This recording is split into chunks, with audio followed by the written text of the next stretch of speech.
Hello everyone, welcome to my channel के education. कैसे हैं आप सभी लोग? आई होप आप सभी लोग अच्छे होंगे और अच्छे होने भी चाहिए, क्योंकि आपके पेपर स्टार्ट होने वाले हैं। तो आप लोग जल्दी से तैयारी करिए और अच्छे से पढ़ाई करिए, अच्छे से प्रिपरेशन करिए, ठीक है।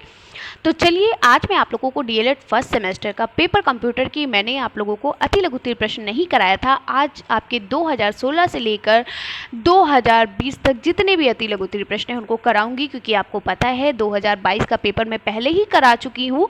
तो आज मैं आपको एकदम शानदार तरीके से, एकदम धमाकेदार आपको अति लघु उत्तीर्ण प्रश्नों को कराने वाली हूँ। तो टाइम बिना वेस्ट किए, टाइम को मैनेज करते हुए पढ़ाते हैं, शुरू करते हैं। चलिए, पहला क्वेश्चन है आपका, और आपके जो भी डाउट्स हैं आप अपने डाउट्स को मैसेज के थ्रू क्लियर कर सकते हैं, कमेंट्स के थ्रू क्लियर कर सकते हैं, ठीक है। चलिए, पहला प्रश्न है अति लघु उत्तीर्ण प्रश्न। चलिए सारे प्रश्न पढ़ लेते हैं और उनके आंसर एक साथ देते हैं। तो कंप्यूटर का जनक किसे कहा जाता है? दूसरा प्रश्न है कंप्यूटर में कंट्रोल यूनिट क्या करती है? और तीसरा प्रश्न है आपका सुपर कंप्यूटर किसे कहते हैं? आपने पढ़ा होगा micro computer, mini computer, super computer, main frame computer, है ना। उसी में से आपका सुपर कंप्यूटर पूछा गया है। सॉफ्टवेयर किसे कहते हैं? अपने हार्डवेयर सॉफ्टवेयर के बारे में बहुत अच्छे से पढ़ा चुकी हूँ। वेबसाइट में होम पेज का क्या अर्थ है? यानी जब भी आप किसी वेबसाइट को यानी ओपन करते हो, खोलते हो, तो उसमें जो होम पेज होता है यानी जो पहला पेज आता है उसका क्या अर्थ होता है? तो प्राचीन समय में गणना के लिए क्या प्रयोग होता था? इसके बारे में देखिए, बहुत इजी और बहुत छोटे छोटे आंसर्स आपको देने हैं, और ये 1 नंबर का होता है और 6 प्रश्न होते हैं, ठीक है। चलिए, जैसे कि आप सभी लोग जानते हैं कि जो आपका कंप्यूटर का पेपर होता है वो 25 नंबर का होता है, जिसमें से आपके 5 बहुविकल्पी प्रश्न होते हैं, 6 आपके अति लघु उत्तरीय होते हैं और 7 आपके लघु उत्तरीय प्रश्न होते हैं। तो इन 6 प्रश्नों को कवर करते हैं। तो कंप्यूटर का जनक किसे कहा जाता है? तो आपको पता है कि कंप्यूटर का जनक हम चार्ल्स बेबेज को कहते हैं, ठीक है। फादर ऑफ कंप्यूटर किसे कहते हैं? फादर ऑफ कंप्यूटर हम चार्ल्स बेबेज को कहते हैं, ठीक है। चार्ल्स बेबेज जो थे ये हमारे फादर ऑफ कंप्यूटर यानी कंप्यूटर के जनक थे। चलिए, नेक्स्ट क्वेश्चन देखते हैं। नेक्स्ट क्वेश्चन क्या पूछा गया है?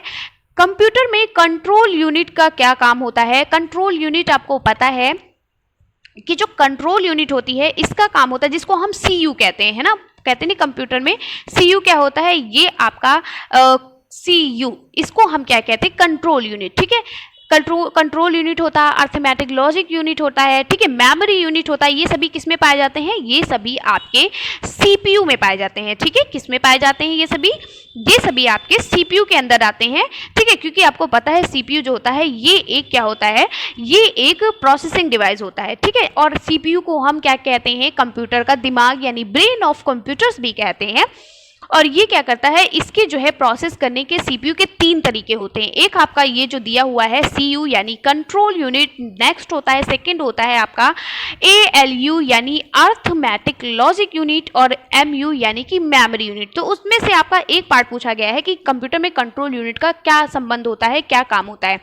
तो कंप्यूटर में जो सीयू यानी कंट्रोल यूनिट का काम होता है डेटा को नियंत्रित करना यानी कि इकट्ठा करना, ठीक है। क्या होता है? डेटा को नियंत्रित करना।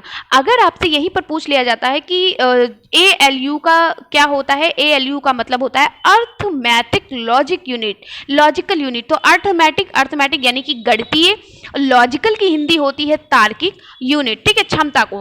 तो गणितीय और तार्किक क्षमता को पूरा करना अर्थमेटिक लॉजिक यूनिट होता है। और एमयू यानी मेमोरी यूनिट जो होता है वो डेटा या सूचना को क्या करता है? स्टोर करता है, ठीक है। तो क्या कहा गया? कंप्यूटर में सीयू यानी कंट्रोल यूनिट का काम होता है डेटा को नियंत्रित करना, ठीक है। आई होप आप चीजें अच्छे समझ रहे होंगे चीजों को। अगर आपको वीडियो अच्छी लग रही है तो लाइक करना बिल्कुल भी मत भूलिएगा। और अगर आप नए आए हैं हमारे चैनल पर तो केके एजुकेशन को सब्सक्राइब कर लीजिए, साइड में बेल आइकन है, प्रेस कर लीजिए, ठीक है। चलिए, नेक्स्ट का आपका क्वेश्चन था सुपर कंप्यूटर किसे कहते हैं? तो सुपर कंप्यूटर क्या होता है? ये कंप्यूटर सबसे बड़े आकार के होते हैं। ये कंप्यूटर तेज गति और अत्यधिक संग्रह क्षमता वाले होते हैं। सुपर मतलब ही होता है सबसे तेज, ठीक है। तो ये कंप्यूटर क्या होते हैं? ये बड़े आकार के होते हैं, बड़े बड़े आकार के होते हैं, और ये तेज गति में यानी बहुत हाई स्पीड में चलते हैं, और अत्यधिक संग्रह क्षमता होती है यानी इनकी जो मेमोरी को यानी कि इनको जो इकट्ठा करने की, जो भी चीजें स्टोर करने की जो क्षमता होती है वो ज्यादा होती है, ठीक है। सुपर कंप्यूटर में अनेक सीपीयू होते हैं। क्या होते हैं? इसमें बहुत सारे सीपीयू होते हैं, यानी कि सीपीयू हमारा क्या होता है? कंप्यूटर का ब्रेन होता है, और सुपर कंप्यूटर में बहुत सारे सीपीयू होते हैं, जिनके कारण ये कंप्यूटर दिए गए अन्य कंप्यूटर से तेज गति से कार्य करते हैं, क्योंकि आपको पता है जब इनके अंदर स्टोर करने की यूनिट बहुत ज़्यादा होती है, यानी कि इकट्ठा करने की क्षमता बहुत ज़्यादा होती है, इतने सारे सीपीयू होते हैं, यानी कि इनके पास बहुत सारे दिमाग हो गए कंप्यूटर के, तो इसलिए ये क्या करते हैं, इसी वजह से ये बहुत तेज गति से, बहुत हाई स्पीड से वर्क करते हैं। ठीक है, चलिए आई होप कि आप समझ पा रहे होंगे चीज़ों को। नेक्स्ट है सॉफ्टवेयर। तो आपने पढ़ा है कि हार्डवेयर और सॉफ्टवेयर। तो हार्डवेयर को मैंने आपको बताया था कि हार्डवेयर क्या होते हैं। हार्डवेयर वे होते हैं क्या होते हैं हार्डवेयर, जिनको हम क्या कहते हैं, एस कंप्यूटर की ऐसे प्रोग्राम जिनको हम छू सकते हैं, जिनको हम देख सकते हैं, वो क्या होते हैं, हार्डवेयर होते हैं। और सॉफ्टवेयर क्या होते हैं, विभिन्न प्रोग्रामों का समूह क्या होता है, सॉफ्टवेयर कहलाता है। ये निर्देशों का एक सेट होता है जो एक विशेष कार्य करता है। और इसके अलावा हम ये भी लिख सकते हैं कि कंप्यूटर के वे भाग जिन्हें हम छू नहीं सकते, ठीक है, जिन्हें हम छू नहीं सकते हैं, वो हमारे सॉफ्टवेयर होते हैं। तो विभिन्न प्रोग्रामों में, कंप्यूटर में जितने भी प्रोग्राम होते हैं उनका जो समूह होता है वो सॉफ्टवेयर कहलाता है। निर्देशों का ये एक सेट होता है जो एक विशेष कार्य करता है। ठीक है, वह प्रोग्राम जो कंप्यूटर को चलाने में और उसको नियंत्रित करने में, यानी जो हमारे कंप्यूटर को चलाता है, उसको नियंत्रित करता है, उसके विभिन्न भागों की देखभाल करता है और उसकी समझ क्षमता का अच्छे से अच्छे उपयोग करने हेतु रखे या बनाए जाते हैं। तो ऐसे हम इनको क्या कहते हैं, सॉफ्टवेयर कहते हैं। ठीक है, चलिए आगे बढ़ते हैं। नेक्स्ट क्वेश्चन आपका है, क्वेश्चन नंबर 5 आपका क्या है। हाँ, क्वेश्चन नंबर 5 ये था कि होम पेज, एक बार पढ़ लेते हैं क्वेश्चन नंबर 5 क्या था। क्वेश्चन नंबर 5 आपका था कि वेबसाइट में होम पेज का क्या अर्थ है। ठीक है, तो वेबसाइट में होम पेज का क्या अर्थ है, आपको पता है बहुत सारी वेबसाइट होती हैं।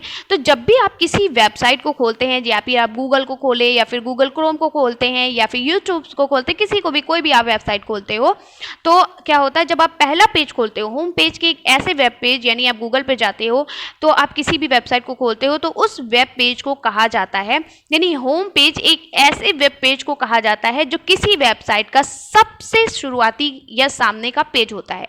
यानी आप जब किसी भी वेबसाइट पे को ओपन करते हो, खोलते हो, तो जो सबसे पहला पेज आता है वो क्या होता है, आपका होम पेज होता है। समझ में आ गया। आप किसी भी चीज़ को आप देखो, या फिर कंप्यूटर में या फिर लैपटॉप में या फिर मोबाइल में, जैसे मान लो आपको किसी भी चीज़ को सर्च करना है। एक मैं आपको एग्जांपल देती हूँ। आमतौर पर जैसे मान लो आपने पूछा कि सजीव वस्तुओं के बारे में बताइए, तो आपने सजीव वस्तुओं के बारे में पूछा, या फिर आप कोई भी वेबसाइट खोले हो, जैसे कि आपने डीएलएड से रिलेटेड dled.nic.in आपकी डीएलएड का लिंक है, आपने उस वेबसाइट को खोला, तो उसमें डीएलएड से रिलेटेड काफ़ी चीज़ें आ जाती हैं। ठीक है, तो जो पहला पेज होता है उसी को हम होम पेज कहते हैं। यह वेबसाइट की शुरुआत को दर्शाता है और यूजर द्वारा किसी वेबसाइट का URL डालने पर दिखने वाला यह पहला पेज होता है। URL यानी जो भी आप लिंक डालते हो उसे हम URL कहते हैं। ठीक है, जैसे कि आप डालते हो http.com करके, ऐसे करके डालते हो, या फिर आप क्या होता है, या फिर आप किसी भी URL को डालते हो, यानी किसी भी लिंक को डालते हो, जैसे कि आपने डीएलएड से रिलेटेड URL डाला, dled.nic.in, इस लिंक को डाला, तो इसी को हम URL कहते हैं। ठीक है, तो URL के डालने पर जो पहला पेज होता है इसे वेबसाइट का मेन पेज यानी मुख्य पृष्ठ भी कहा जाता है। तो आपको समझ में आ गया होम पेज क्या होता है। किसी भी वेबसाइट को खोलने के लिए जो पहला पेज आता है, वेब का जो पहला पेज ओपन होता है, उसी को हम होम पेज कहते हैं। आई होप आप चीज़ों को समझ रहे होंगे कि मैं क्या बता रही हूँ। नेक्स्ट है, प्राचीन समय में गणना के लिए हमें किसका प्रयोग करना पड़ता था, यानी लोग किसका प्रयोग करते थे, तो गणना के लिए यानी गिनती करने के लिए किसका प्रयोग करते थे, एबेकस। ये देखिए मैं एबेकस को लेकर आई हूँ, छोटा सा हमारा एबेकस। ठीक है, जो इस तरीके से है, यहाँ पर इस तरीके से होता है, इसके अंदर इस तरीके से मोतियां पड़ी होती हैं। ठीक है, ये एबेकस है हमारा। ठीक है, इससे लोग पहले क्या करते थे, गणना करते थे, यानी गिनती करते थे। ठीक है, चलिए तो सबसे प्राचीन, या ये पूछ लिया जाए कि सबसे पुराना, या फिर ये कह दिया जाए कि कंप्यूटर का पहला गणना करने के लिए गणन युक्ति कौन सी है, या गणना के लिए किसका प्रयोग किया जाता है, तो आप कहेंगे एबेकस। ठीक है, किसका प्रयोग किया जाता है, एबेकस का। चलिए नेक्स्ट क्वेश्चन 2017 पेपर आपका है। चलिए इसको सॉल्व करते हैं। देखिए मैंने आपके हर एक सब्जेक्ट के पेपर को सॉल्व कराया है, कोई भी ऐसा पेपर नहीं जो आपका बाकी रह गया हो। बहुत मेहनत की है मैंने आपको कि आपके हर एक सब्जेक्ट से पेपर, आपको सारे पेपर मिल जाएंगे। बच्चे आपके बाल विकास और शिक्षण अधिगम वो आपको कल मिल जाएगा, क्योंकि आज शाम की वीडियो में जब मैं आपकी लाइव क्लास लेकर आऊँगी तो उसमें मैं आपको विभक्ति कैसे होता है वो पढ़ाऊँगी। ठीक है, चलिए कंप्यूटर पर किसका सिद्धांत लागू होता है? नेक्स्ट क्वेश्चन है, देखिए कंप्यूटर पर किसका सिद्धांत लागू होता है? जब आप उस पर गणना करते हो या फिर आप कोई भी तार्किक चिंतन करते हो, ठीक है, आप लॉजिकल चीज़ें आपकी, ठीक है, आपकी लॉजिकल चीज़ें हैं, अर्थमेटिक चीज़ें हैं, यही सिद्धांत आपके कंप्यूटर में लागू होते हैं। इनपुट डिवाइस का क्या काम होता है? कंप्यूटर प्रोसेसिंग की स्पीड किस में मापी जाती है? कंप्यूटर की द्वितीय यानी सेकेंडरी मेमोरी क्या है? वास्तविक यानी रियल ऑपरेटिंग सिस्टम क्या है? नोटपैड क्या है? ये आपके लघुत्तरीय प्रश्नों में भी ये क्वेश्चन आ चुके हैं। तो पहला प्रश्न है आपका कि जो कंप्यूटर है, पूछा गया है कि कंप्यूटर पर किसका सिद्धांत लागू होता है? तो हमारे कंप्यूटर पर गणना और तर्क करने का सिद्धांत लागू होता है, ठीक है। तो गणना एवं तर्क डिजिटल कंप्यूटर की कार्य पद्धति सिद्धांत पर आधारित है। समझ में आ गया? सिर्फ आपको इतना याद करना है, गणना करना यानी कि गिनती करना, और तर्क यानी कि लॉजिकल चीजें आपकी कंप्यूटर पर लागू होती हैं, ठीक है। चलिए नेक्स्ट क्वेश्चन है, इनपुट डिवाइस क्या होता है? तो इनपुट डिवाइस मतलब क्या काम करता है? तो इनपुट डिवाइस क्या काम करता है? हम किसी भी प्रकार के डेटा को इंटर करने में हम किसी भी प्रकार के डेटा को इंटर करते हैं, किसके माध्यम से? इनपुट डिवाइस के माध्यम से, ठीक है। इनपुट डिवाइस क्या होता है? ये किसी भी प्रकार के कोई भी आप डेटा, आप किसी भी प्रकार के डेटा को आप अपने कंप्यूटर में फीड करते हो, ये उस डेटा को क्या करता है? इंटर करता है। समझ में आ गया आपको? चलिए नेक्स्ट क्वेश्चन देखते हैं। नेक्स्ट क्वेश्चन क्या है? चलिए नेक्स्ट क्वेश्चन देखते हैं। और इनपुट डिवाइस के बारे में थोड़ा आपको बता भी दें, क्योंकि आपको पता भी होना चाहिए। अगर मान लो पूछा जाए कि इनपुट डिवाइस होता क्या है, तो वह डिवाइस जिसका प्रयोग हम किसी भी प्रकार के डेटा को इंटर करने में करते हैं और डिवाइस को इनपुट डिवाइस के नाम से जानते हैं, ठीक है। चलिए इसका काम क्या होता है? किसी भी डेटा को इंटर करना, किसमें? कंप्यूटर में। चलिए उत्तर नंबर 3 है आपका, कंप्यूटर की प्रोसेसिंग की गति मापने की इकाई क्या होती है? देखिए एक चीज आप ध्यान से सुन लीजिएगा, जो कंप्यूटर के प्रोसेसिंग की गति मापने की इकाई ये आपसे कहा गया है। और अगर इसके जगह पर ये पूछ लिया जाए कि सीपीयू की क्षमता मापने की इकाई, देखिए प्रोसेसिंग केवल आपकी एक ही चीज में होती है, एक ही डिवाइस में होती है, वो आपका होता है सीपीयू। सीपीयू को ही हम कहते हैं सेंट्रल प्रोसेसिंग यूनिट, यानी आपके पूरे कंप्यूटर में सिर्फ और सिर्फ प्रोसेस करने का काम कौन करता है? हमारा सीपीयू करता है। समझ में आ गया? आपके पूरे कंप्यूटर में प्रोसेसिंग करने का कार्य कौन करता है? सीपीयू करता है। तो इसकी जगह पर अगर ये पूछ लिया जाता है कि सीपीयू की क्षमता मापने की इकाई क्या होती है, या फिर आपसे ये क्वेश्चन पूछ लिया कि कंप्यूटर में प्रोसेसिंग की गति मापने की इकाई क्या है, तो आप कहेंगे हर्ट्ज और गीगाहर्ट्ज, ठीक है। तो ये कंफ्यूज मत होना और ये मत सोचना कि मैम ने ये नहीं पढ़ाया कि सीपीयू की क्षमता मापने की इकाई। तो आपको देखिए आता हुआ क्वेश्चन आपसे क्या हो रहा है? गलत हो रहा है, ठीक है। मान लो आता हुआ क्वेश्चन मान लो आप नहीं पढ़ कर गए हो कि सीपीयू की क्षमता मापने की इकाई क्या होती है, तो आप क्या करते हो? वहां पे आपको नहीं याद आता है, आप कुछ भी लिख देते हो, तो आपका ये क्वेश्चन रॉन्ग हो जाएगा, क्योंकि आपको इसमें एक क्वेश्चन है और इसका एग्जैक्ट आंसर देना है, ठीक है।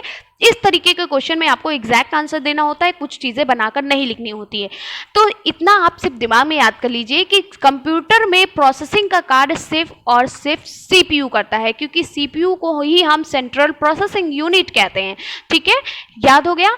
कंप्यूटर में सिर्फ और सिर्फ प्रोसेसिंग करने का कार्य किसका होता है? सीपीयू का। इसके अलावा कंप्यूटर में कोई भी आपकी युक्ति या कोई भी आपकी डिवाइस प्रोसेसिंग करने का काम नहीं करती है। तो कंप्यूटर के प्रोसेसिंग की गति मापने की इकाई जो होती है वो हर्ट्ज और गीगाहर्ट्ज होती है।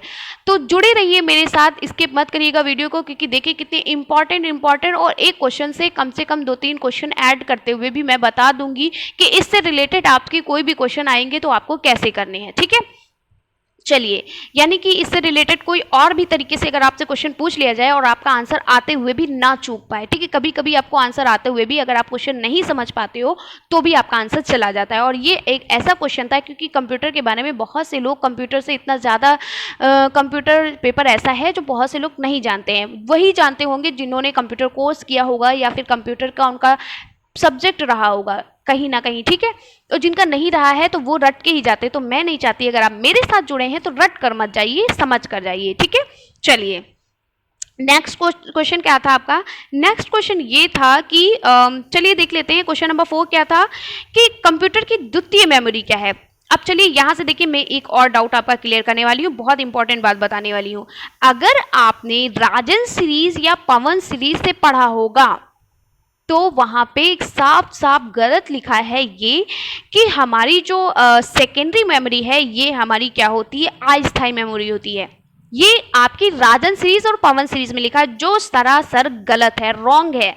हमारी जो प्राइमरी मेमोरी होती है वो हमारी क्या हो सॉरी हमारी जो सेकेंडरी मेमोरी होती है वो हमारी क्या होती है, स्थायी यानी कि परमानेंट मेमोरी होती है। यानी जो भी हम अपने कंप्यूटर में सेकेंडरी मेमोरी में जो फीड होता है, जो भी चीज़ें फीड करते हैं, जो भी चीज़ें उसमें रखते हैं, वो क्या होती है, हमेशा रहती है, यानी परमानेंट रहती है, स्थायी रहती है। यानी अगर मान लो आप कंप्यूटर में किसी चीज़ को सेकेंडरी मेमोरी में टाइप कर रहे हो या उसमें फीड कर रहे हो, तो क्या होता है, मान लो आपकी लाइट चली गई और आपकी बैटरी चार्ज नहीं, या कंप्यूटर में कुछ भी गड़बड़ी आ गई, तो वो आपकी उसमें सेव रहेगी, वो वहाँ से नहीं हटेगी। और प्राइमरी मेमोरी में क्या होता है, मान लो कुछ भी आपके कंप्यूटर में अचानक से गड़बड़ी आ गई, या आप मोबाइल यूज़ कर रहे हो और आपकी बैटरी चली गई, कुछ भी मतलब हो गया कोई भी प्रॉब्लम, तो वो आपकी मेमोरी वहाँ से डिलीट हो जाएगी, ठीक है, अपने आप से वहाँ से हट जाएगी।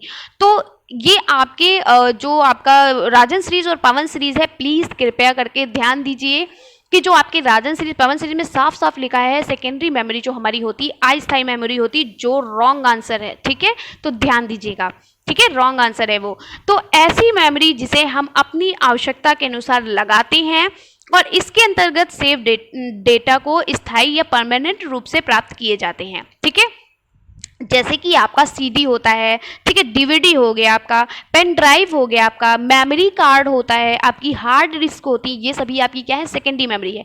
आपने देखा होगा आप पेन ड्राइव में जिस चीज़ को सेव कर देते हो, अगर आपने अपने पेन ड्राइव को लैपटॉप से निकाल दिया या फिर अपने मोबाइल से निकाल लिया, तो क्या होता है, उसमें जो भी चीज़ें आपने सेव की है वो परमानेंट सेव हो जाती है। ऐसा नहीं कि आपने अपने मोबाइल से उस चीज़ को हटा दिया तो फिर वो क्या हो जाएगा, डिलीट हो जाएगा, ऐसा नहीं होता है, ठीक है। आपने सीडी देखी होगी, डीवीडी देखी होगी, तो सीडी में क्या होता है, जो भी पिक्चर्स जो होती हैं फीड होती हैं, तो वो फीड ही रहती है, ऐसा नहीं कि एक बार आपने उसको देख लिया फिर वो डिलीट हो जाएंगी, ऐसा नहीं होता है। तो ये आपकी सेकेंडरी मेमोरी है। तो सेकेंडरी मेमोरी में क्या होता है, ऐसी मेमोरी जिसे हम अपनी आवश्यकता के अनुसार लगाते हैं, और जिसे हम अपनी आवश्यकता के अनुसार, यानी आपका जब मन होता है, आपको कोई चीज़ देखनी होती, तभी आप डीवीडी को लगाते हो या सीडी लगाते हो या पेन ड्राइव का यूज़ करते हो या मेमोरी कार्ड का यूज़ करते हो, ठीक है। मेमोरी कार्ड तो आपने देखा ही होगा, मोबाइल में लगाते हैं, आपने देखा है ना मेमोरी कार्ड। तो मेमोरी कार्ड क्या होता है, वो भी एक होता है कि जिसमें आप चीज़ों को सेव कर दोगे तो वो आपकी चीज़ें हमेशा सेव रहेंगी। अगर आपने मोबाइल से मेमोरी को निकाल देते हो तो भी कोई फ़र्क नहीं पड़ेगा, क्योंकि उसमें आपकी चीज़ें स्टोर रहती हैं, ठीक है। तो ऐसी मेमोरी जिसे हम अपनी आवश्यकता के अनुसार लगाते हैं तथा इसके अंतर्गत सेव डेटा स्थायी या परमानेंट रूप से प्राप्त किए जाते हैं, इसलिए इसे सेकेंडरी या परमानेंट या एक्सटर्नल मेमोरी कहते हैं। समझ में आ गया? चलिए, तो आपके जो राजन सीरीज पवन सीरीज में साफ साफ गलत लिखा हुआ है कि उसे हम अस्थायी मेमोरी कहते हैं। सेकेंडरी मेमोरी अस्थायी मेमोरी नहीं होती है। अस्थायी मेमोरी यानी कि आपकी जो डुप्लीकेट जो मेमोरी यानी नॉन वोलेटाइल जो मेमोरी होती है, सॉरी नॉन वोलेटाइल तो हम परमानेंट को कहते हैं, जो वोलेटाइल मेमोरी होती है वो आपकी जो होती है वो प्राइमरी होती है। चलिए, जैसे देखिए मैंने एग्जांपल्स भी दे दिया है, हालांकि एग्जांपल नहीं पूछा गया लेकिन आप लिख दोगे तो बेटर रहेगा। सीडी हो गया यानी जिसे हम कॉम्पैक्ट डिस्क कहते हैं, डीवीडी हो गया यानी हम डिजिटल वीडियो या वर्सेटाइल डिस्क कहते हैं। इसके साथ साथ आप मेमोरी कार्ड भी लिख सकते हो, पेन ड्राइव भी लिख सकते हो, ठीक है, हार्ड डिस्क भी लिख सकते हो। समझ में आ गया? चलिए, नेक्स्ट क्वेश्चन है, वास्तविक ऑपरेटिंग सिस्टम किसे कहते हैं या रियल ऑपरेटिंग सिस्टम किसे कहते हैं? तो आपने देखा होगा कि कुछ ऐसे सिस्टम होते हैं जिनको आप जिसमें आप कुछ भी जल्दी फीड करोगे तो वो आपको जल्दी आंसर दे देते हैं, ठीक है, तुरंत आंसर दे, यानी कि हम ये कह सकते हैं कि ये जो है ये एक ऐसा फंक्शन होता है, ऐसा ऑपरेटिंग सिस्टम जिसमें जो तुरंत फंक्शन करेगा। जैसे कि आप जैसे कोई भी डाटा आप टाइप करोगे तो उस समय में वो क्रिया तुरंत पूरी हो जाएगी और आपको उसका आंसर तुरंत मिल जाएगा। जैसे मैं आपको एग्जांपल बताती हूँ, जैसे कि मैं अपनी तरीके से एग्जांपल बताती हूँ। जैसे आप जब आपके पास क्या बोलते हैं एटीएम कार्ड होता है ना, तो जब आपके पास एटीएम कार्ड होता है, आप एटीएम कार्ड जब पैसे निकालने जाते हो तो जैसे ही आप उस पर जो भी मशीन होती है एटीएम जो होता है उस पर आप टाइप करते हो कि मुझे इतने पैसे चाहिए, जो भी आप अपना पासवर्ड और अपना जो भी अकाउंट नंबर जो भी फीड करते हो, ठीक है, तो क्या होता है तुरंत वो आपको पैसे निकाल के देता है। तो इसे हम कहते हैं रियल ऑपरेटिंग सिस्टम, यानी जो हमें तुरंत आंसर्स दे, ठीक है, जो हमारा फंक्शन जो तुरंत काम करता है, ठीक है, ऐसा ऑपरेटिंग सिस्टम जो तुरंत फंक्शन करता हो, तुरंत कार्य करता हो, ठीक है। वास्तविक रियल ऑपरेटिंग सिस्टम क्या होता है? रियल टाइम ऑपरेटिंग सिस्टम को हम RTOS भी कहा जाता है, यानी ये इसकी शॉर्ट फॉर्म है RTOS। अगर आपसे पूछ लिया जाए RTOS की फुल फॉर्म क्या होती है तो आप कहोगे रियल टाइम ऑपरेटिंग सिस्टम। ठीक है, चलिए फिर क्या है? रियल टाइम ऑपरेटिंग सिस्टम क्या होता है? ये एक ऐसा ऑपरेटिंग सिस्टम होता है जिसका इस्तेमाल रियल टाइम एप्लीकेशन को हैंडल करने के लिए किया जाता है, यानी रियल समय में, यानी वास्तविक समय में आपको एप्लीकेशन को हैंडल करने में किया जाता है। नेक्स्ट है RTOS का एक समय सीमा के अंदर अपने काम को पूरा करता है, इसलिए यह बहुत ही फास्ट होता है। आपने किसी चीज़ को टाइप किया, आपको तुरंत आंसर मिल गया, तो फिर रियल टाइम क्या हो गया? ये बहुत तेज़ी से हो गया है ना। जब मान लो आप किसी चीज़ को ATM से पैसे ही निकालने गए, आपको तुरंत पैसे निकल गए, तो इसका मतलब क्या हुआ? तेज़ी से तो काम किया। ठीक है, तो ये क्या करता है? ये बहुत फास्ट होता है। नेक्स्ट है रियल टाइम ऑपरेटिंग सिस्टम का प्रयोग रॉकेट लॉन्चर और ATM मशीन में किया जाता है। ठीक है, नेक्स्ट है इस ऑपरेटिंग सिस्टम के पास एक फिक्स टाइम यानी एक निश्चित समय होता है और उस टाइम के अंदर ही इसने अपना काम पूरा करना होता है, अन्यथा यह फेल हो जाएगा। यानी कि उस एक इसके पास, अब आपके पास क्या होता है? आपके पास OTP आता है। ठीक है, OTP आपके पास किसी चीज़ का आता है तो आपने देखा होगा उसके लिए कुछ टाइम ही होता है, 5 सेकेंड 2 सेकेंड ऐसे कुछ टाइम होता है। अगर उस टाइम में आपने उस OTP को नहीं सेव किया या OTP को जो भी OTP मांगा उसको नहीं फीड किया तो क्या होता है? वो OTP हट जाता है ना। तो इसके लिए एक निश्चित समय होता है और उस टाइम के अंदर ही इसने अपना काम पूरा करना होता है, या तो फिर अगर नहीं करोगे तो ये क्या होगा? फेल हो जाएगा। तो आपको चीज़ें समझ में आ रही होंगी। मैंने बहुत अच्छे से आपको रियल टाइम ऑपरेटिंग सिस्टम के बारे में भी बताया। तो रियल टाइम ऑपरेटिंग सिस्टम के इतने सारे ऑप्शंस आपको बताएं, आपको जो समझ में आया वो याद कर लीजिएगा, पूरा याद कर लीजिएगा। इसमें इतना टफ नहीं है, क्योंकि जाहिर सी बात है कि रियल टाइम ऑपरेटिंग सिस्टम क्या होता है? ये तेज़ी से काम करता है, इसका एक सीमा निश्चित होती है, एक समय सीमा निश्चित होती है। कुछ भी आप ऐसे याद कर लोगे तो आप बना के भी लिख पाओगे। ठीक है, चलिए नेक्स्ट है नोट पैड। नोट पैड यानी ऐसा पैड जिस पर हम नोट कर सकते हैं। ठीक है, जैसे किसी भी टेक्स्ट को, ठीक है, कोई भी चीज़ लिख रहे हो, ठीक है, या फिर कुछ भी ग्राफ वगैरह जो भी कर रहे हो। चलिए नोट पैड क्या होता है देखते हैं। नोटपैड एक टेक्स्ट एडिटर प्रोग्राम है, यानी लिखने वाला एक एडिटर प्रोग्राम है जो माइक्रोसॉफ्ट विंडोज़ ऑपरेटिंग सिस्टम के साथ इनबिल्ट आते हैं। यानी कि ये जो माइक्रोसॉफ्ट विंडोज़ ऑपरेटिंग सिस्टम होते हैं इनमें होते ही हैं ये। ठीक है, पहले से ही होते हैं। यह एक साधारण टेक्स्ट एडिटर है जिसका उपयोग मुख्य रूप से कोई साधारण नोट लिखने या फिर पढ़ने या फिर एडिट करने के लिए किया जाता है। ठीक है, चलिए नेक्स्ट है आपका 2018 का पेपर शुरू करते हैं। 2 पेपर देखिए आपके खत्म हो गए, आपको पता भी नहीं चले। ठीक है, चलिए 2018 का पेपर शुरू करते हैं। कंप्यूटर का पेपर बहुत ईजी आता है। आपकी हिंदी है, कंप्यूटर है, संस्कृत है, ठीक है, बाल विकास है, शिक्षण अधिगम के सिद्धांत हैं। ये बहुत पेपर ईजी आता है, एकदम टेंशन मत लीजिए। ठीक है, चलिए सॉफ्टवेयर क्या है? देखिए फिर से पूछ लिया गया कि सॉफ्टवेयर क्या है। आउटपुट किसे कहते हैं? यानी जो आउटपुट इनपुट होता है। इंटरनेट एक्सप्लोरर क्या है? MS आउटलुक क्या है? डेटाबेस क्या होता है? मल्टीमीडिया क्या है? ठीक है, तो कल भी मल्टीमीडिया के बारे में आपने पढ़ा है लघुत्तरीय प्रश्नों में। चलिए सॉफ्टवेयर क्या होते हैं? तो अभी मैंने बताया कि सॉफ्टवेयर क्या होता है? विभिन्न प्रोग्रामों का समूह होता है। क्या होता है? विभिन्न प्रोग्रामों का समूह होता है। ठीक है, जो क्या करता है? जो निर्देशों का एक सेट होता है जो एक विशेष कार्य करता है, जो सॉफ्टवेयर प्रोग्राम कहते हैं। ठीक है, चलिए सॉफ्टवेयर में क्या होता है? ये वो प्रोग्राम होते हैं जो कंप्यूटर को चलाने में, उसको नियंत्रित करने में, उसके विभिन्न भागों की देखभाल करने के लिए और उसकी समझ क्षमता का अच्छे से अच्छे उपयोग करने हेतु बनाए जाते हैं। ठीक है, चलिए नेक्स्ट है आउटपुट क्या होता है? आपने इनपुट आउटपुट पढ़ा है, इनपुट डिवाइस आउटपुट डिवाइस, लेकिन यहाँ पर आउटपुट पूछा है। तो कंप्यूटर में किसी भी किए गए कार्य द्वारा आया परिणाम या रिजल्ट क्या होता है? आउटपुट कहलाता है। यानी कंप्यूटर में आप जो भी चीज़ें टाइप करते हो या भी जो भी चीज़ें फीड करते हो, उसका जो रिजल्ट आपको मिलता है, उसका जो परिणाम मिलता है, वो हमारा क्या होता है? आउटपुट कहलाता है। ठीक है, चलिए इंटरनेट एक्सप्लोरर क्या होता है? आई होप आपने ये देखा होगा इंटरनेट एक्सप्लोरर को। ठीक है, ये एक तरीके का वेब ब्राउज़र होता है। क्या होता है? एक तरीके का वेब ब्राउज़र। मैं चित्र के माध्यम से इसलिए लाई हूँ, अगर आपने देखा होगा तो आपको फट से याद आ गया होगा कि ये इंटरनेट एक्सप्लोरर है क्या। ठीक है, इस तरीके का आपने देखा होगा, जैसे कि गूगल क्रोम होता है तो उसका अपना सिंबल होता है। ठीक है, आपका यूट्यूब का ऐसे होता है। ठीक है, आपका गूगल होता है, गूगल लिख कर आता है गूगल। ठीक है, तो इसी तरीके से इंटरनेट एक्सप्लोरर होता है जो इस तरीके से उसका सिंबल होता है। ठीक है, आपने देखा होगा, कि नहीं देखा तो मोबाइल में देख लीजिएगा।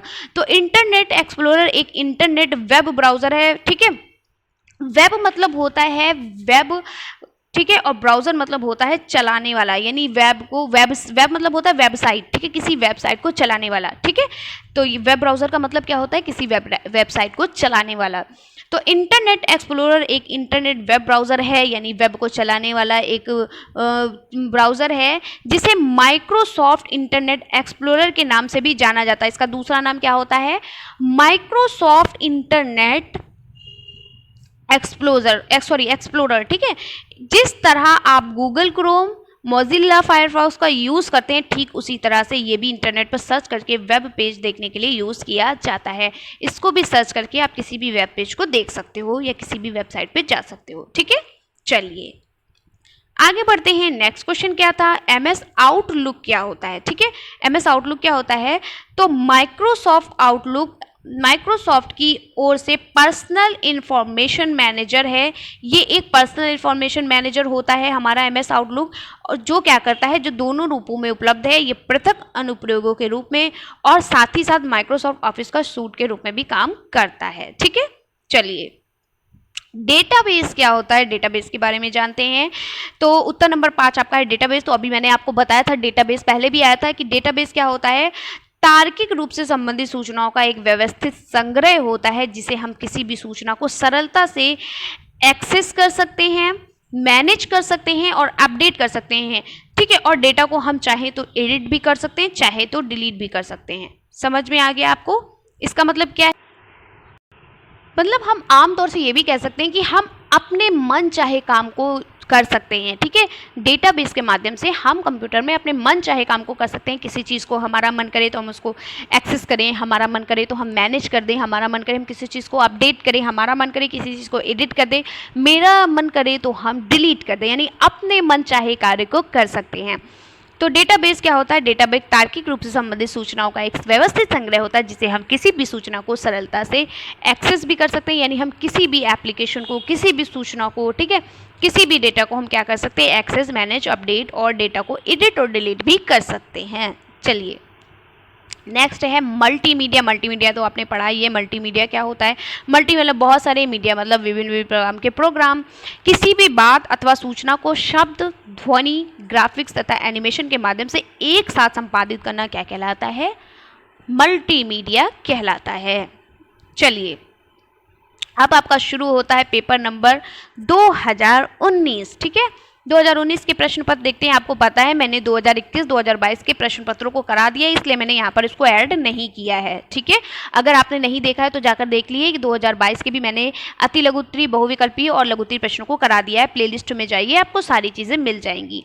चलिए डेस्कटॉप कंप्यूटर क्या होता है, सिस्टम सॉफ्टवेयर किसे कहते हैं, एमएस पावर पॉइंट कैसा सॉफ्टवेयर होता है, प्रिंटर कितने प्रकार के होते हैं, वर्कशीट किसे कहते हैं, स्पैम किसे कहते हैं। चलिए अगर आपने मेरी महामैराथन क्लासेस देखी होंगी पिछली बार की, तो आपको ये सारे आंसर्स आते होंगे अगर आपने उन महामैराथन क्लासेस को पढ़ लिया होगा, क्योंकि सारे आंसर्स आपके जितने भी प्रीवियस क्वेश्चन पेपर हैं सब मैं वहाँ पर हल करा चुकी हूँ। लेकिन मैंने वहाँ पर नाम दिया था महामैराथन क्लास, जिसमें और भी चीज़ें ऐड कर दी थी, ठीक है, प्रीवियस ईयर क्वेश्चन पेपर के साथ साथ। तो आप अगर उसको देखेंगे जाके तो आपको वहाँ पर सारी चीज़ें मिल जाएंगी, ठीक है। चलिए तो 2019 का पेपर शुरू करते हैं। उत्तर नंबर पहला क्या था, उत्तर नंबर ये था कि डेस्कटॉप किसे कहते हैं। No no no no no no, क्या था, डेस्कटॉप कंप्यूटर क्या होते हैं। तो ये देखिए आपका होता है डेस्कटॉप कंप्यूटर। डेस्कटॉप कंप्यूटर का समझते हो क्या मतलब होता है, ऐसा कंप्यूटर जिसके सभी पार्ट हों, कंप्यूटर भी हो, मॉनिटर भी हो, कीबोर्ड भी हो, स्पीकर भी हो, स्कैनर भी हो, सारी चीज़ें हो, माउस भी हो, ठीक है, सभी चीज़ें जो होती हैं एक साथ रखी जाती हैं डेस्क पर, ठीक है। चलिए देखते हैं, यह एक डेस्क पर सेट करने वाला कंप्यूटर है। डेस्कटॉप कंप्यूटर आपको ऐसे ही समझ में आ रहा होगा कि डेस्क पर सेट करने वाला, डेस्क पर रखने वाला कंप्यूटर है, जिसमें क्या होता है, जिसमें मॉनिटर भी होता है, सीपीयू भी होता है, यूपीएस भी होता है, कीबोर्ड भी होता है, माउस, इससे मिलकर के एक कंप्यूटर तैयार होता है। यानी जिसमें क्या होता है, ये सभी चीज़ों से मिलकर एक कंप्यूटर को तैयार किया जाता है। यानी कि कंप्यूटर किसे कहते हैं, कंप्यूटर का मतलब होता है जिसमें मॉनिटर भी हो, सीपीयू भी हो, यूपीएस भी हो, कीबोर्ड भी हो, माउस भी हो, सारी चीज़ें हो, तब हम उसे कंप्यूटर कहते हैं, ठीक है।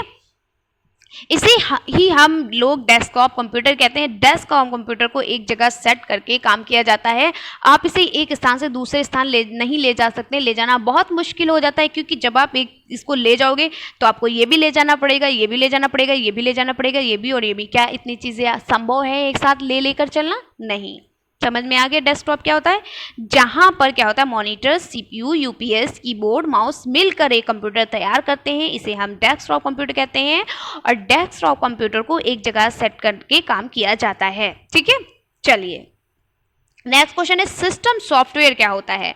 तो सिस्टम सॉफ्टवेयर का मतलब होता है जो ऐसे सॉफ्टवेयर जो हमारे कंप्यूटर को चलाने, उसको उसकी जो अर्थात उसके प्रोसेस की होती है, उसकी क्रिया को पूरा करने के लिए जरूरी होते हैं, सिस्टम सॉफ्टवेयर के नाम से जाने जाते हैं। फिर से बता देती हूँ, ऐसे सॉफ्टवेयर जो हमारे कंप्यूटर को चलाने या फिर प्रोसेस की यहाँ पे की होगा, ठीक है, प्रोसेस की क्रिया को यानी उसकी जो उसकी प्रोसेस होती है उसको पूरा करने के लिए जरूरी होते हैं। तो ये क्या कहलाते हैं? सिस्टम सॉफ्टवेयर कहलाते हैं। कौन कौन से सिस्टम सॉफ्टवेयर होते हैं? जैसे आपका ऑपरेटिंग सिस्टम हो गया, बायोस का मतलब होता है बेसिक इनपुट आउटपुट सिस्टम। ठीक है, चलिए नेक्स्ट क्वेश्चन क्या है? नेक्स्ट क्वेश्चन पूछा गया है कि एमएस पावर पॉइंट क्या पूछा गया है?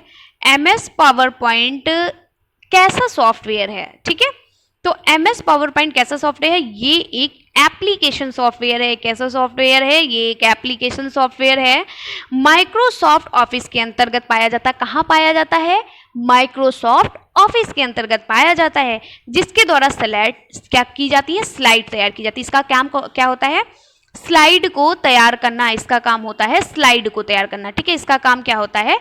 इसका काम होता है स्लाइड को तैयार करना। ठीक है, चलिए फिर से बता देती हूँ, एमएस पावर पॉइंट कैसा सॉफ्टवेयर होता है? ये एक एप्लीकेशन सॉफ्टवेयर होता है जो माइक्रोसॉफ्ट ऑफिस के अंतर्गत पाया जाता है। यानी जब आप कंप्यूटर में ऑल प्रोग्राम में जाओगे और प्रोग्राम के बाद आपको एमएस ऑफिस का एक ऑप्शन मिलेगा, उस एमएस ऑफिस के ऑप्शन को क्लिक करोगे तब आपको एक ऑप्शन मिलेगा एमएस पावर पॉइंट। ठीक है, इसका काम क्या होता है? एमएस पावर पॉइंट का काम होता है स्लाइड को तैयार करना, और बहुत सारी स्लाइडों का जो समूह होता है उसको हम प्रेजेंटेशन भी कहते हैं। यानी इनका काम होता है प्रेजेंटेशन तैयार करना, यानी स्लाइड तैयार करना। ठीक है, चलिए नेक्स्ट क्वेश्चन क्या है? नेक्स्ट क्वेश्चन है प्रिंटर कितने प्रकार के होते हैं? प्रिंटर हमारे दो प्रकार के होते हैं। एक आपका होता है इम्पैक्ट प्रिंटर और एक होता है नॉन इम्पैक्ट प्रिंटर। ठीक है, क्या होता है? इम्पैक्ट प्रिंटर और नॉन इम्पैक्ट प्रिंटर। चलिए नेक्स्ट क्वेश्चन देखते हैं। नेक्स्ट क्वेश्चन कहा गया है कि वर्कशीट किसे कहते हैं? तो आपको बता दें, वर्कशीट अगर आ गया या फिर आपसे पूछ लिया जाए कि स्प्रेडशीट किसे कहते हैं। ठीक है, तो स्प्रेडशीट या वर्कशीट अगर आपसे पूछ लिया जाए तो बात एक ही है। ठीक है, देखिए मैं आपके जो दूसरे नाम है उसको इसलिए मैं आप यहाँ पर लिख देती हूँ ताकि अगर आपसे पूछा जाए और आपको वर्कशीट के बारे में तो पता है, और अगर आपसे पूछ लिया जाए स्प्रेडशीट क्या होता है तो आपको आते हुए भी आप आंसर नहीं कर पाओगे, तो इसलिए आपको दूसरा नाम भी जानना जरूरी होता है। ठीक है, तो इसलिए मैं दूसरे नाम को भी ऐड कर देती हूँ। तो कैसी लग रही है वीडियो? कमेंट्स में ज़रूर बताइएगा। अगर आपको वीडियो अच्छी लग रही है तो जल्दी जल्दी से लाइक कर दीजिए और ज़्यादा से ज़्यादा शेयर करिए। देखिए जितना आप शेयर करोगे उतना ही मैं मोटिवेट होंगी, उतना ही मुझे पढ़ाने में मज़ा आएगा। ठीक है, तो जल्दी जल्दी से आप शेयर करिए, वीडियो को ज़्यादा से ज़्यादा शेयर करिए। आप लोग शेयर नहीं करते हो, जल्दी से शेयर करिए। ठीक है, चलिए वर्कशीट या स्प्रेडशीट क्या होता है? वर्कशीट जो होता है माइक्रोसॉफ्ट एक्सेल जो होता है ये भी आपके माइक्रोसॉफ्ट ऑफिस के अंतर्गत आता है। ठीक है, तो जो माइक्रोसॉफ्ट एक्सेल होता है इसके अंतर्गत बहुत सारे रो और कॉलम पाए जाते हैं। इस तरीके से होते हैं, बहुत सारे रो और कॉलम पाए जाते हैं। तो ये जो रो और कॉलम होते हैं इसकी सहायता से तैयार किया गया जो पेज होता है उसे हम वर्कशीट या स्प्रेडशीट कहते हैं। ठीक है, चलिए स्पैम क्या होता है? कभी कभी आपने देखा होगा कि आपके जो मैसेज होता है, जो मैसेज वाला आइकन होता है उसमें इतने सारे मैसेज फालतू के कंपनी वाले दे देते हैं कि आपको बहुत गुस्सा आती है। आपको आती है? मुझे तो बहुत आती है। ठीक है, या फिर आपकी ईमेल आईडी, मान लो आपने जोमेटो से कभी कुछ आपने मंगाया है, तो अगर आपने किसी भी कंपनी से या जोमेटो से अगर आपने कुछ मंगा लिया तो जोमेटो वाले परेशान कर देते हैं मैसेज कर करके, है ना। वो आपकी ईमेल आईडी पर मैसेज दे के एकदम परेशान कर देते हैं। ठीक है, तो उसी को हम स्पैम करते हैं, यानी कि जो अनचाहे या असंगत किसी व्यक्ति या कंपनी के द्वारा भेजा गया मैसेज या मेल जो होता है वो स्पैम कहलाता है। ठीक है, इसको हम कई तरीकों से जानते हैं, कई नाम से जानते हैं।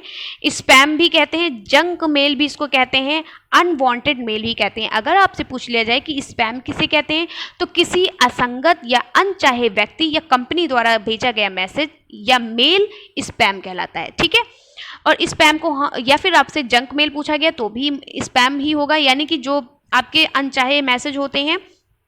अनवांटेड का मतलब ही होता है स्पैम। ठीक है, समझ में आ गया आपको? यानी ऐसे मैसेज जिन्हें आप पसंद नहीं करते हो, जो आपके किसी भी काम के नहीं होते, लेकिन कंपनी वाले बैक टू बैक देते रहते हैं। ठीक है, चलिए आगे बढ़ते हैं, 2020 का प्रश्न सॉल्व करते हैं। ठीक है, चलिए 2020 का प्रश्न शुरू करते हैं। 2020 प्रश्न पत्र, पहला है मेमोरी क्षमता नापने की इकाई क्या है। दूसरा है एक बाइट किसे कहते हैं। तीसरा है कीबोर्ड के प्रमुख भाग के नाम लिखिए। चौथा है ALU क्या है। पांचवा है STTP का फुल फॉर्म कल की लघुत्री वीडियो में कराया था। डेटाबेस क्या होता है, फिर से रिपीट किया। तो मेमोरी की क्षमता मापने की इकाई क्या होती है, बिट होती है। ठीक है, चलिए बिट तो आपने पढ़ लिया, इसके साथ साथ आपको और भी एक चीज बताती हूँ। ठीक है, तो मेमोरी जो होती है क्षमता मापने की इकाई होती है। ठीक है, और एक चीज और, अगर आपसे क्वेश्चन में कह दिया जाए कि सबसे स्मॉलेस्ट यूनिट, यानी कि स्मॉलेस्ट यूनिट ऑफ स्टोरेज, यानी कि क्षमता मापने की सबसे छोटी इकाई कौन होती, तो भी आपका आंसर होगा बिट। ठीक है, और ये इसको हम बाइनरी डिजिट भी कहते हैं। ठीक है, अगर आपसे कहा जाए कि बाइनरी डिजिट को हम रिप्रेजेंट किसके द्वारा करते हैं, तो 0/1 के द्वारा करते हैं। ठीक है, सेकंड पॉइंट हो गया। थर्ड पॉइंट ये है कि अगर आपसे पूछा जाए कि मेमोरी की क्षमता मापने की सबसे बड़ी इकाई क्या है, तो आप क्या कहोगे, टेराबाइट। क्या कहोगे, टीबी याद कर लेना सिर्फ। ठीक है, गीगाबाइट टेराबाइट पढ़ा है अपना, तो टीबी याद कर लेना, इतना बस याद कर लेना टीबी। आप इतना भी लिख दोगे टीबी तो ठीक है। ठीक है, टीबी बहुत बड़ा होता है ना, तो याद कर लेना, आपको ट्रिक बता दी ना, टीबी बहुत बड़ा होता है तो टीबी हो गई। ठीक है, यानी टेराबाइट। समझ में आ गया? तो मेमोरी क्षमता मापने की जो इकाई होती है वो क्या होती है, बिट होती है। अगर पूछ लिया जाए कि मेमोरी क्षमता मापने की सबसे छोटी इकाई क्या होती है, यानी स्टोरेज की सबसे स्मॉल यूनिट क्या होती है, तो बिट होती है। सबसे लार्ज यूनिट क्या होती है, टीबी होती है, यानी टेराबाइट होती है। और बाइनरी डिजिट को हम किससे रिप्रेजेंट करते हैं, 0/1 से। ठीक है, चलिए आगे बढ़ते हैं। देखिए, अब दिया है कि एक बाइट किसके बराबर होता है, तो एक बाइट आपका 8 बिट के बराबर होता है। आपको मैंने ये पढ़ा दिया है कि एक निबल बराबर क्या होता है, एक बाइट बराबर क्या होता है, 4 बिट बराबर क्या होता है, किलो बाइट बराबर क्या होता है, मेगा बाइट बराबर क्या होता है, गीगा बाइट बराबर क्या होता है, टेराबाइट, सब पढ़ा चुकी हूँ। अगर नहीं पढ़ा तो चलिए एक बार देख लीजिए, वैसे तो मैं पढ़ा चुकी हूँ। ठीक है, जब मैंने आपको फुल फॉर्म पढ़ाया था उस टाइम पढ़ाया था। तो देखिए, एक निबल लिख लीजिए, अगर आपने अभी तक नहीं पढ़ा है तो लिख लीजिए। एक निबल बराबर, बहुत पूछा जाता है क्वेश्चन, ध्यान से दीजिएगा। देखिए, ये अगर आपको एक साथ याद कर लोगे इस क्वेश्चन को तो कभी भी नहीं भूलोगे। अगर आपने एक जगह पढ़ा 1 बाइट बराबर 8 बिट, दूसरी जगह मान लो 4-5 पेज के बाद आपने पढ़ा 8 बिट बराबर 1 बाइट, कभी याद नहीं होगा। मैं आपको पूरी अपना एक्सपीरियंस बता रही हूँ, बिल्कुल याद नहीं होगा, बिल्कुल भी नहीं याद होगा। अगर आपने एक साथ पढ़ लिया तो एकदम रट जाएगा। कैसे, चलिए, एक निबल बराबर होता है 4 बिट। ठीक है, 8 बिट बराबर होता है 1 बाइट। लिख लीजिए, जल्दी से कॉपी पेन निकालिए और नोट करिए, तुरंत नोट करिए। ठीक है, और साथ साथ बोलते भी जाइए। और कम से कम जब नोट करने के बाद वीडियो को पॉज करके कम से कम 5 बार लिखिएगा और याद करिएगा। फिर 1024 बाइट बराबर होता है 1 किलो बाइट। ठीक है, नोट कर लिया, बढ़ूं आगे, चलिए। फिर 1024 किलो बाइट बराबर होता है 1 मेगाबाइट। कितना होता है, मेगाबाइट। मेगाबाइट की स्पेलिंग लिख लीजिए, यहाँ पर स्पेस नहीं है, MEGA मेगा, BYTE बाइट। ठीक है, अब 1024 मेगाबाइट बराबर क्या होता है, 1024 मेगाबाइट बराबर होता है 1 गीगाबाइट। गीगाबाइट स्पेलिंग लिखिए, GIGA गीगा, BYTE बाइट। अब 1024 गीगाबाइट बराबर क्या होता है, 1 TB यानी टेराबाइट। समझ में आ गया आपको? आगे समझ में, सबसे छोटी यूनिट क्या हो गई, बिट हो गई, और सबसे बड़ी यूनिट क्या हो गई, TB यानी टेराबाइट हो गई।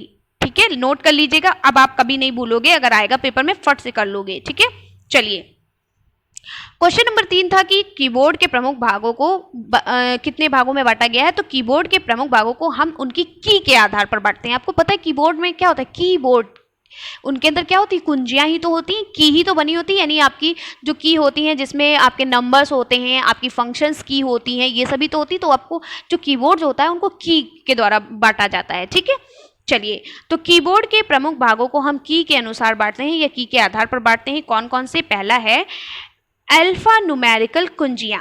तो अल्फा न्यूमेरिकल कुंजियां क्या होती है? आइए देखिए, मैंने आपके लिए कीबोर्ड भी मैं यहाँ पर लेकर आई हूँ आपके लिए। चलिए, अगर आप किसी चीज़ को एक्सपेरिमेंट के थ्रू पढ़ते हैं तो जल्दी याद होता है। अब मैंने आपसे क्या कहा? न्यूमेरिकल की, ये आपकी है न्यूमेरिकल की, यानी जो 0 से लेकर 9 तक होती हैं। कितनी होती हैं? 0 से लेकर 9 तक होती हैं। देखो 0 से लेकर 0 1 2 3 4 5 6 7 8 9। समझ में आ गया? आगे बढ़ते हैं। ये क्या है? न्यूमेरिकल की। ठीक है, चलिए, नेक्स्ट है अल्फा न्यूमेरिकल की कहते हैं इसको। नेक्स्ट है आपकी सॉरी, एक सेकेंड। अल्फा न्यूमेरिकल की यानी अल्फाबेट के बारे में पूछा गया। अल्फा न्यूमेरिकल की जो आपकी होती है ये ABCD वाली होती है। ठीक है, ये है आपकी अल्फा न्यूमेरिकल की। ये आपकी है न्यूमेरिकल की जो 0 से 9 होती है। ठीक है, चलिए, हो गया। तो आपकी अल्फा न्यूमेरिकल की हो गया, और न्यूमेरिकल की अल्फा मतलब A से Z तक, और न्यूमेरिकल मतलब 0 से 9 तक। ठीक है, आगे बढ़ते हैं। नेक्स्ट है आपकी कौन सी की है? नेक्स्ट फंक्शन की। जो फंक्शन की जो आपकी होती है वो F1 से लेकर F12 तक होती है। कितनी होती हैं? F1 से लेकर F12 तक कौन सी होती है? आइए दिखाते हैं। ये देखिए, F1 से लेकर F12 तक की जो की होती है इनको हम फंक्शन की कहते हैं। F for function. ठीक है, फंक्शन की कहते हैं। नेक्स्ट चलिए देखते हैं, नेक्स्ट क्या कहा गया है? विशिष्ट उद्देश्य की यानी कि स्पेशल पर्पस कीज। तो स्पेशल पर्पस कीज कौन सी आपकी होती है? जैसे कि आपकी हो गई कैप्स लॉक, हो गई आपकी की। कैप्स लॉक में क्या होता है? स्मॉल लेटर और कैपिटल लेटर आप बनाते हो। ठीक है, ये देखिए आपकी ये वाली की हो गई, ये कैप्स लॉक की। इसमें इससे क्या करते हो? आपको अगर किसी भी लेटर को या किसी भी नंबर को स्मॉल बनाना है या कैपिटल बनाना है, इसका यूज़ करते हो। नेक्स्ट आपकी टैब, ये देखिए इसके ऊपर टैब लिखी है। टैब की का क्या होता है? टैब मतलब कहता है अगर आप 5 अक्षर का स्पेस एक साथ बना, देखो एक अक्षर का स्पेस करोगे तो इस वाले बटन को दबाओगे, और अगर आपको 5 अक्षर का स्पेस देना है तो आप टैब का यूज़ करते हो। ठीक है, नेक्स्ट है आपका स्पेस बार। ये आपका है स्पेस बार, इसमें आप एक अक्षर का गैप देते हो। ठीक है, नेक्स्ट है आपका स्केप। ठीक है, स्केप से क्या होता है? आप किसी भी प्रोग्राम को बंद करने के लिए आप क्या करते हो? स्केप का प्रयोग करते हो। ठीक है, नेक्स्ट है आपका डिलीट की होगी यहाँ पर, है ना? डिलीट की भी होगी। दिख नहीं रही मुझे डिलीट की कहाँ है? जल्दी से ढूंढिए, जल्दी से ढूंढिए। ठीक है, डिलीट की होती है आपकी। फिर क्या हो गया? ये देखिए यहाँ पे मिल गई, ये देखिए डिलीट की आपकी है। ठीक है, ठीक है, नम लॉक की होती है जिसमें आप किसी नंबर को लॉक करते हो। तो नम लॉक की कहाँ गई भाई? नम लॉक की, चलिए, नम लॉक की आपकी कहाँ है? ये देखिए नम लॉक। ठीक है, नम लॉक की होगी। फिर क्या है? एंटर की। इंटर की भी होती है जिसपे आप क्या करते हो? किसी भी पैराग्राफ को या किसी भी लाइन को क्या करते हो? चेंज कर देते हो। ठीक है, तो वो क्या होती है? आपकी इंटर की होती है। ठीक है, नेक्स्ट क्या होता है? नेक्स्ट आपकी है ये आपकी इंटर की, देखिए है इंटर की। फिर क्या है? आपकी एरो की भी होती है जिससे आप ऊपर नीचे, ठीक है, यानी कि क्या है? अप डाउन लेफ्ट राइट, है ना, ये करते हो। ठीक है, चलिए, बहुत सी की ऐसी जो होती है ये आपकी क्या होती है? स्पेशल की होती हैं। आगे बढ़ते हैं, और कौन सी की है? मॉडिफायर कुंजियां। देखिए मॉडिफायर की जो आपकी होती हैं, मॉडिफायर की आपकी 3 प्रकार की होती हैं। ठीक है, ये कौन कौन सी होती हैं? मॉडिफायर की, या इसको आप कॉम्बिनेशन की के नाम से भी जानते हो। अगर आपसे कॉम्बिनेशन की कह गया तो क्या होता है? एक होता है आपका कंट्रोल, शिफ्ट होता है, कंट्रोल होता है और अल्ट होता है। ये 3 आपकी मॉडिफायर की होती है, शिफ्ट, कंट्रोल और अल्ट। ठीक है, ये क्या है? आपकी मॉडिफायर की होती हैं। ठीक है, इस तरीके से देखिए, आप किसी भी चैनल पर जाइए, आपको इस तरीके से एकदम पोस्टमार्टम करके नहीं पढ़ाया जैसे मैं आपको एकदम एक्सप्लेन करके विद डायग्राम पढ़ा रही हूँ, ऐसा किसी ने नहीं पढ़ाया होगा। चलिए, कर्सर की, कर्सर की आपकी होती है। ठीक है, क्या होती? कर्सर की। कर्सर की में क्या होता है? आप किसी भी चीज़ को ऊपर नीचे दाएं बाएं कर सकते हो। ठीक है, कर्सर की। समझ में आ गया? चलिए आगे बढ़ते हैं। नेक्स्ट क्वेश्चन क्या होता है? नेक्स्ट क्वेश्चन है ALU, यानी ALU का क्या काम होता है? ALU की फुल फॉर्म पूछिए, क्या पूछा है ALU का? चलिए देखते हैं ALU का क्या पूछा, उसके बाद आपको समझाते हैं ALU के बारे में क्या पूछा गया है। चलिए, ALU क्या है? तो ALU क्या होता है? Arithmetic logic unit. ALU का फुल फॉर्म क्या होता है? A for arithmetic, L for logic और U फॉर यूनिट, ठीक है, अर्थमेटिक लॉजिकल यूनिट, ठीक है। अर्थमेटिक का मतलब होता है गणितीय और लॉजिकल का मतलब होता है तार्किक और यूनिट का मतलब आप जानते हो इकाई होता है। तो इसका काम क्या होता है? इसका काम होता है गणितीय एवं तार्किक क्षमता को पूरा करना। ALU का काम क्या होता है? ALU क्या करता है? ये तार्किक और गणितीय क्षमता को पूरा करता है, ठीक है। चलिए नेक्स्ट है फुल फॉर्म ऑफ STTP, यानी STTP का फुल फॉर्म क्या होता है? तो हाइपर टेक्स्ट ट्रांसफर प्रोटोकॉल। क्या होता है? H for hyper, T for text, T for transfer और P for protocol, hyper text transfer protocol, ठीक है। आगे बढ़िए नेक्स्ट क्वेश्चन, डेटाबेस क्या होता है? अभी मैंने आपको बताया था डेटाबेस में हम अपने मन चाहे काम को कर सकते हैं, यानी किसी भी डेटा को या किसी भी सूचना को हम सरल तरीके से उसको सरलता से एक्सेस भी कर सकते हैं, मैनेज भी कर सकते हैं, अपडेट भी कर सकते हैं, एडिट भी कर सकते हैं और डिलीट भी कर सकते हैं, ठीक है। चलिए नेक्स्ट, ओके आपका फिनिश हो गया। देखिए कितनी जल्दी खत्म हो गया, पता भी नहीं चला।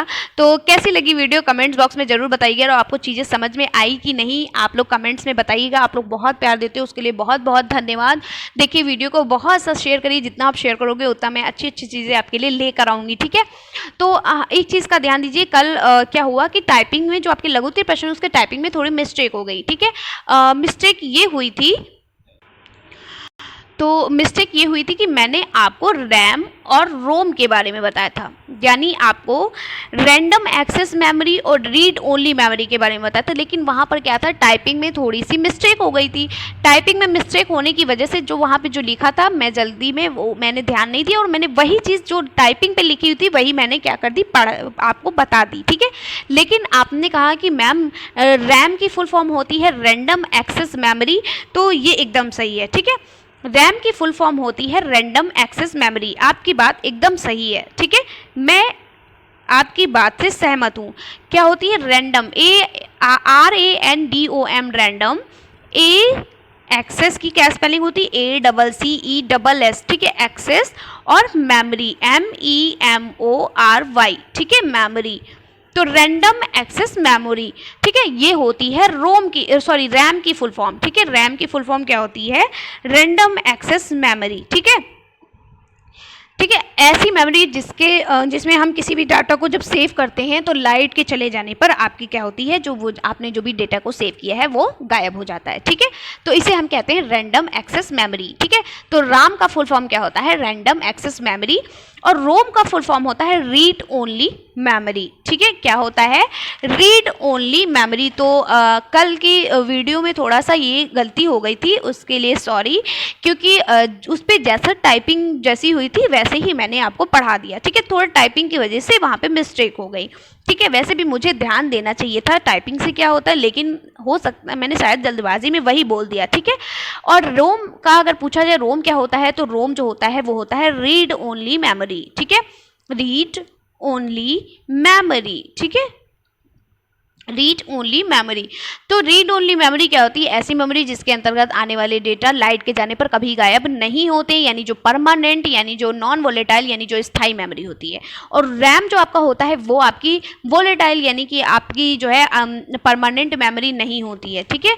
जो क्या होती है, जो आपकी परमानेंट मेमोरी नहीं होती है, जो लाइट जाने पर ख़त्म हो जाती है, ठीक है।